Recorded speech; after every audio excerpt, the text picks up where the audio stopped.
Hey, PolishLynx here, and this is Sakura Spirit, and we had the choice, and obviously I'm going to talk, I'm going to talk with the Fox sisters, obviously. I have to. In the end, I decided it was best to return to the mansion.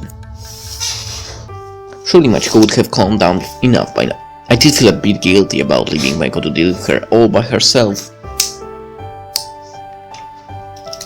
I walked back towards the mansion, and to my surprise I saw Machiko sitting outside on the steps. I vaguely considered turning around at this point, but she saw me and gestured for me to approach. Takahiro-kun, I need to talk to you. I swallowed again, walking up the steps and taking a seat beside her. We sat in silence for a few minutes, until she cleared her throat. I love my sister Takahiro-kun dearly. However, recently I have found myself resenting her for the time she gets to spend with you. I don't know how to deal with this. I find myself in one unfair situation after another. Oh. I spoke with Maiko earlier. We have to come to an agreement. We'll both wait. We both trust you. Takahiro-kun, we are both going to wait until you fulfill your promise to return, before we try to win you. There will be no more flirting from me, and no more silly antics from Maiko. I'm sorry to have dragged you into this. Family felt, but I fear it could not be helped. There's no need to be sorry, Machiko-san. As your friend, I kind of hope you'll talk to me if something like that bothers you. But I'm happy you were able to bury the hatchet. But I hope you will come prepared. The battle will be intense upon your return. Maiko said she would like to apologize to. I believe she's in her room right now. I make sure to prepare myself for the greatest battle ever fought, but for now, I'll go find Maiko-chan. I dashed past Machiko, who nodded as I walked past, lounging back on deck in the early morning sun. I climbed the stairs of the mansion, looking around at what appeared to be the aftermath of their discussion. I thanked whatever angel was watching over me that I hadn't been around to witness or experience it. But looks normal to me. Maiko-chan, I'm coming in. Machiko-san said you want to talk. No, wait! By the time I heard her cry, it was too late. Through the open door, I saw her skirt halfway up her hips, her hands clasped around her chest. Maiko let out a shriek. I'm sorry, I know you're changing. Get out! Okay, I'm sorry, I didn't mean to. I was cut off as I tried to leave, bumping into something rather warm and soft. The obstacle in question gasped as I toppled backwards into their room. Maiko, and after our talk, no less. Honestly, I can trust you to keep decent at all these days, can I? Wait, listen, I didn't do anything this time, I promise, I swear. I didn't plan this, I was just trying to get changed. That guy needs the one who burst in before I had a chance to cover myself up. It was an accident, and even knowing Maiko was in here, I was trying to find her. Honestly, you two, do not think I have forgotten about what happened earlier. You two are definitely up to something. Oh, Nesama, I swear. She's right, this is all just a big mistake. Fine, I believe you. Maiko, you are my sister and I love and trust you. Takahiro, you are a pervert who loves picking on girls. You should always knock and then wait before entering the room. What if I had been a suitor tyrant? Your head would quickly have left your shoulders behind. I'm terrified of how spot on your statement would have been. In any case, I want to let you know that I don't mind attending the festival with you. That is, if you want to accompany a picking pervert like me. I added the last bit with a bit of a dramatic sob, acting as if I had been heard by the comments. I scolded Puppy could learn a thing or two from the pitiful expression I wore just then. I could wear that nice frilly thing that Suchan gave me. You know, the one she said she wanted to see you in, but when you saw it, turned white as a sheet, and I think you kind of fainted. Suchan gave it to me when you were out cold, and told me to keep it just in case. Getting to herself, she ran to her closet, searching through piles of clothes in search of the dress. I slapped my hand over my eyes, turning my head away as she rummaged through her room in her half-naked state. Maiko, change first, then consider your wardrobe. I do, however, have one small request. Do not wear anything that Fiend has given you. Oh, no fair. Suchan gives me such pretty skirts and tops. She's really generous. You should wear some of it sometimes. Oh, this one, does it include this panty? No! Keep this on! You are completely hopeless. Takahiro, thank you very much for the invitation. We'll both graciously accept. graciously. I think it's best for me to wait outside. Magic-san, I think you better help your sister out with her choice of wardrobe. If the villagers saw her in certain outfits, I found myself wondering what would happen if Maiko actually did end up going to the festival wearing something but enough on her panties. But eventually let the thought go. Yeah, let it go. That thought is bad. The girls asked me to meet them at the outskirts of the village. After a short wait, they both arrived, wearing their usual clothes. I had to admit, I was a little disappointed. I had hoped to see them in something a little fancier. This will be the first time we have interacted with the village as a whole. I figured it would be a good idea to make a positive first impression rather than an odd one. I'm sure it'll be fine. This past week has really helped the village realize not all spirits are troublemakers. Oh, Nancy Malou, it's so pretty, all those lights! It was amazing to see the village like this. The villagers had really gone all out, making the whole place glow. The light flickering, candles dancing in the evening breeze. It is beautiful. Thank you for giving us this chance, Taka-kun. Without your help, our temple would have been allowed anywhere in the village on this night. It actually reminds me of the festivals back in my world. So, in a way, I'm able to show a bit of my world tonight. I smiled, feeling pretty happy as I thought about my own city. Despite the difference in time and even world, I could easily see the similarities between this festival and the ones that were held back at home. People would visit from all over, and the city would be filled with all kinds of decorations. It actually made me feel a bit homesick. Takani, something wrong? No, it's nothing. I was just thinking about my word. But let's do something fun. Look over there. It's a pretty fun game. I bet I'll be able to beat you in it any day. Do you want me to explain the rules? Fair maidens in my company? I would love to play with you, Taka-kun. Please tell us how. The three of us quickly made our way to the stall in question, which had a large wooden container placed in front of it. Filled with water, tiny goldfish could be seen eagerly swimming back and forth. Okay, the rules are pretty simple.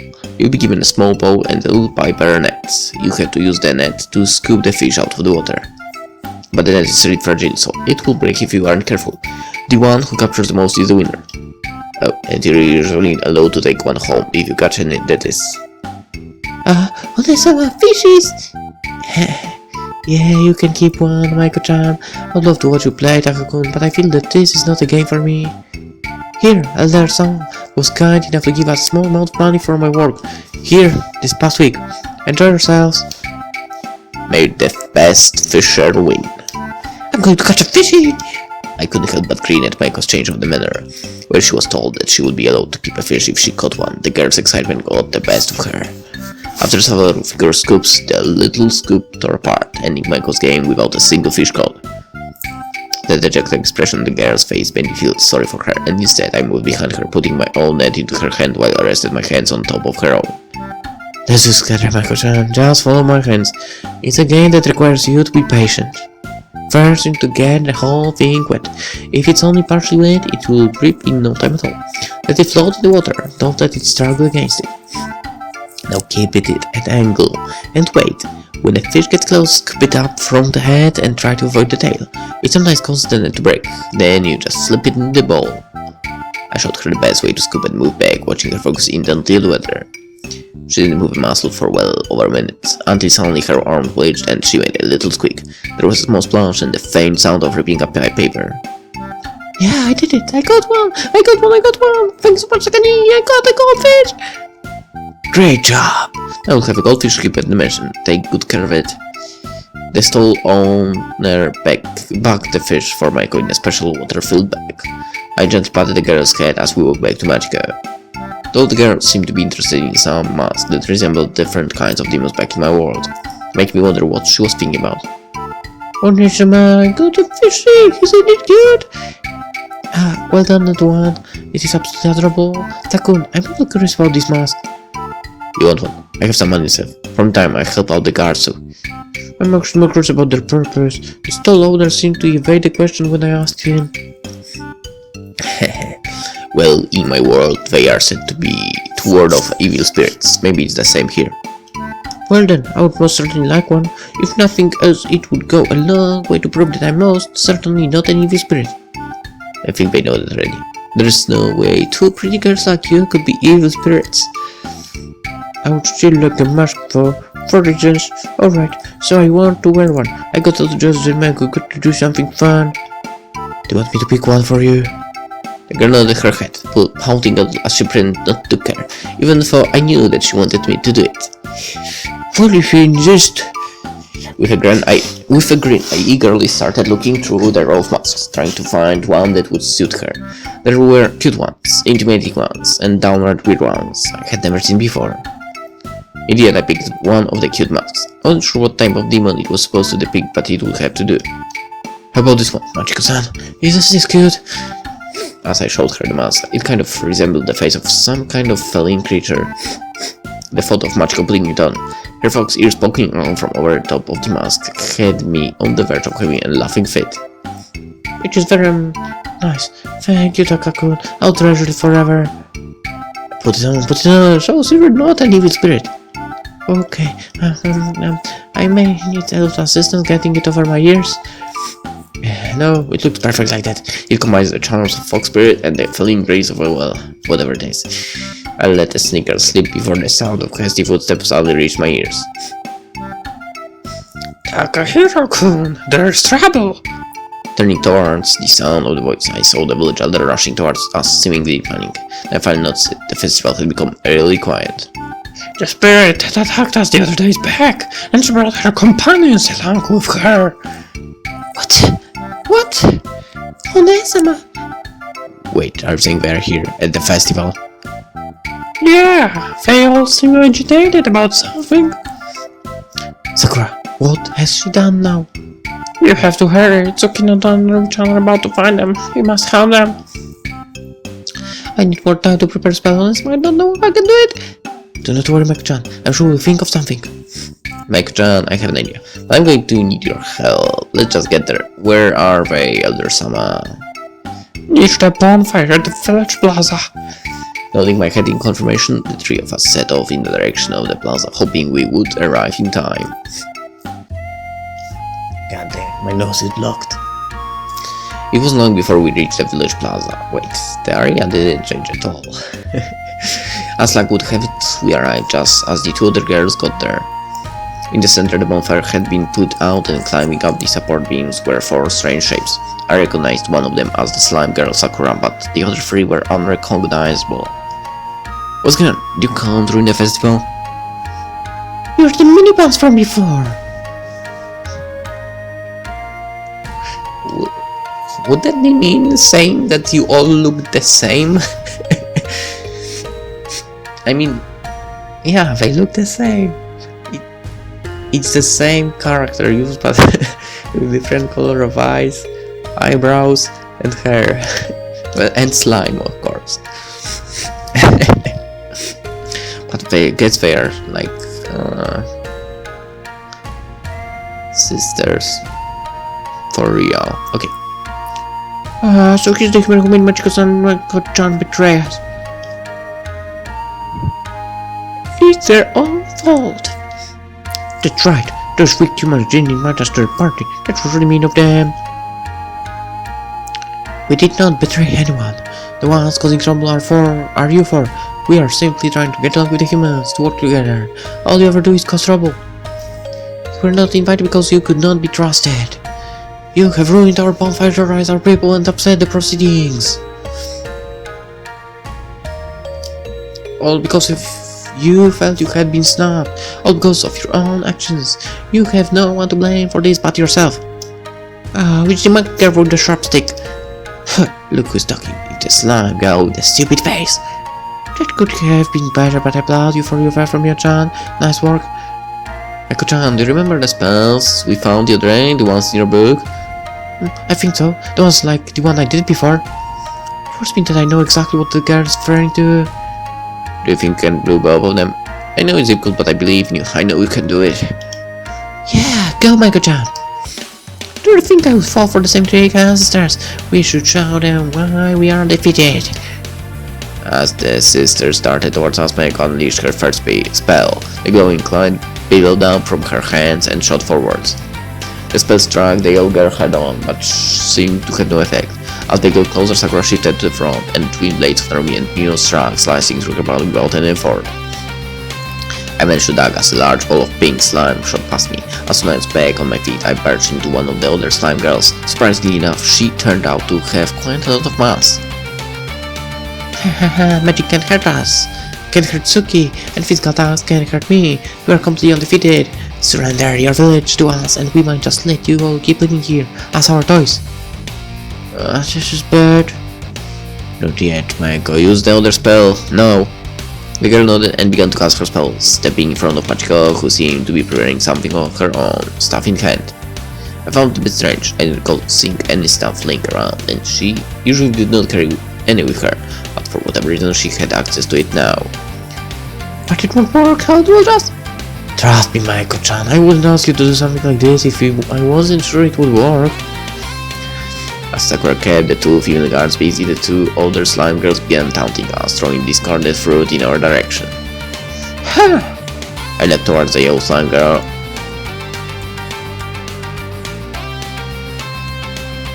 Yellow?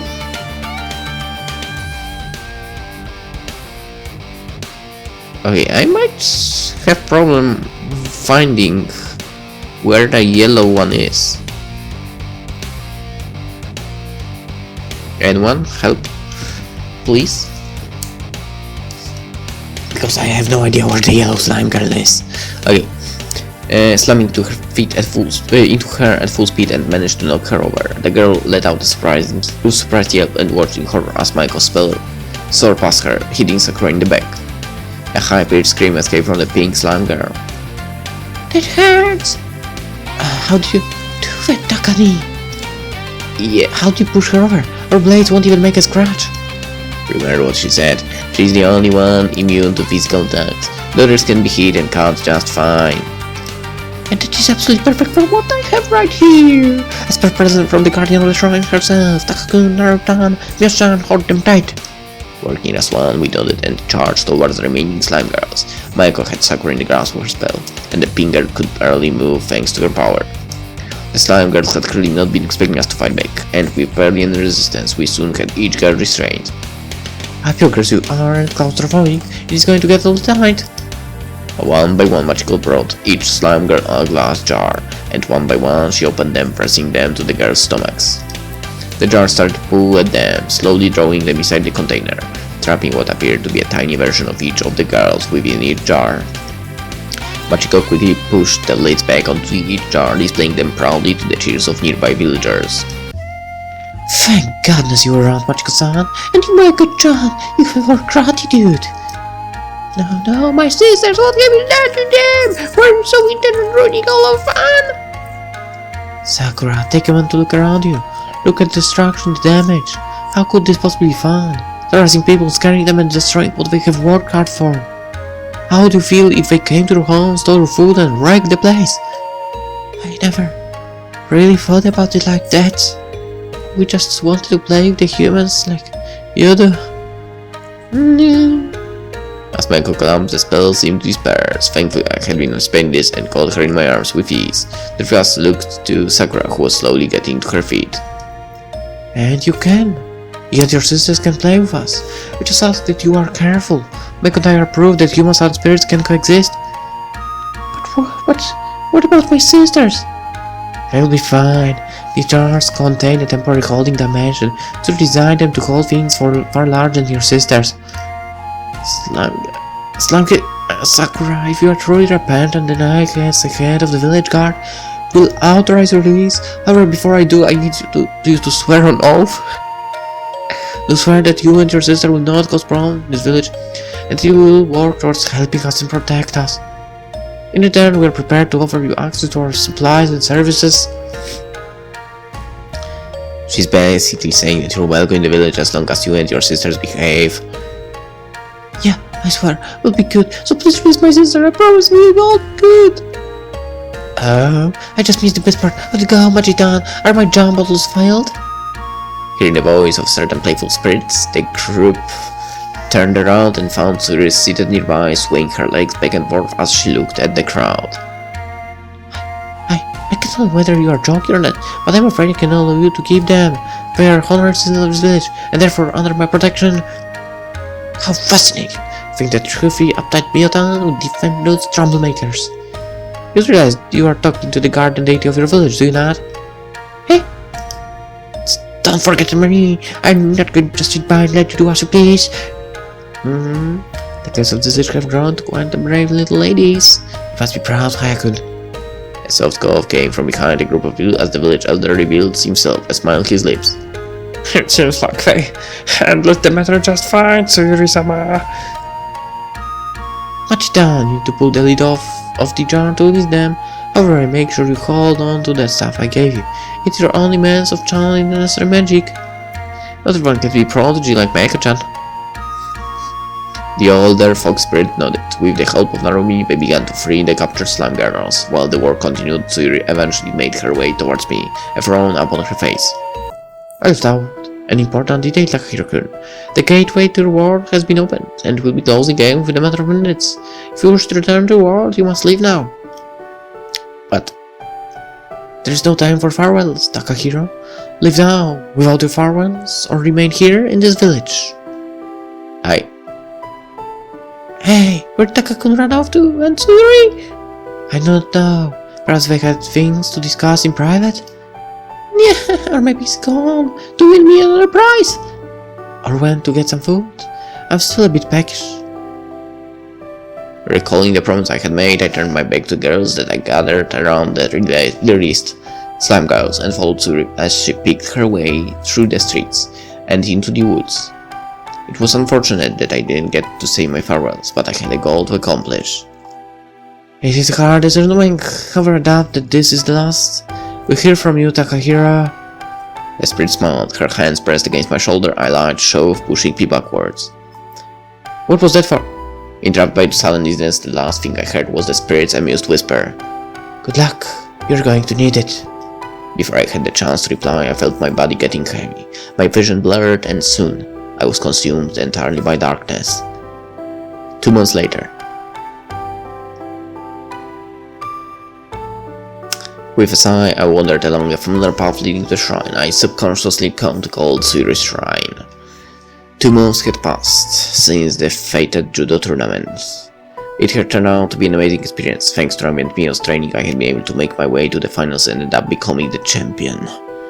But not everything went as planned. Even though I was kind of embarrassed by it all, I declined the proposal for me to start playing on an international level. When I announced that the reason I declined was because of a girl, it quickly made headlines all over the country. Rising Judo Star and Scar for the sake of true love. Many silly things ended up being written about me, but it didn't matter. I declined their offer because of the promise I had made to Meiko, that I would return once I had finished my business in this world. But perhaps I had been today, thinking that it would be as easy as that. I had been visiting the shrine every day for 2 months, praying and calling out for Tsuyuri, but none were ever answered. The curse proved nothing career off at me, standing here shouting like this. I smiled a bit as I looked around the area, recalling how familiar it looked to the place I had visited with the Fox Spirits. Speaking of which, although nothing remained of the village, it turned out that there may have been a connection between it and the city of my world. Many generations ago, when the city was still a small town, a group of malicious Finns attacked the village but were later driven out. Sometime afterwards, they named the city Tsukinotoshi, a city named after a certain tsundere. It couldn't be a mere coincidence, could it? Well, I guess I will visit again tomorrow. Akani? Hey? Through the rustling of the trees, I thought I heard a voice. The moment I turned around to look, a circle of unfamiliar symbols formed at my feet. Wait, what happened to the old methods? Before I got a chance to figure out what was going on, the circle lit up and I felt the ground below me disappear. It felt as though I was falling through a tunnel of sorts, a dark, never-ending tunnel that went on for what felt like several minutes, until suddenly a light came into view and... Look out! Before I knew it, I found myself dropping out of the air right on top of 2 girls standing below me, causing the 3 of us to topple onto the grass with a loud toot. I heard grumbling from the 2 I had landed on and opened my eyes. Oh, that really hurt. See, this is what happens when you try to cast magic beyond your own capabilities. Maiko-chan, you need to give up on this. This kind of fear is going to be death of you. I'm not going to give up. Takahiro made a promise. I made the promise. We'll keep trying to find a way to get back to one another. So I'm never, ever, ever going to stop. Couldn't believe it. I was so still stunned by the turn of events that I lost all ability to speak. Machiko, Maeko. It was them here arguing with one another. It was too good to be true. You're a fool, Michael. Even Mio-san has given up on the hunt. You know what Suri said? Something like that can only happen when the world itself needs it to. It takes more than just one person to do what you're trying to accomplish. Suchan is saying that because she's mean and lazy. She's lying. You're lying. I can get him back. I will. We made a promise. Michael, I miss him too. I do. He left a hole in all our hearts, which you just need to let time heal. I'm sorry that you have to go through all this, but you must believe me. It will get better in time.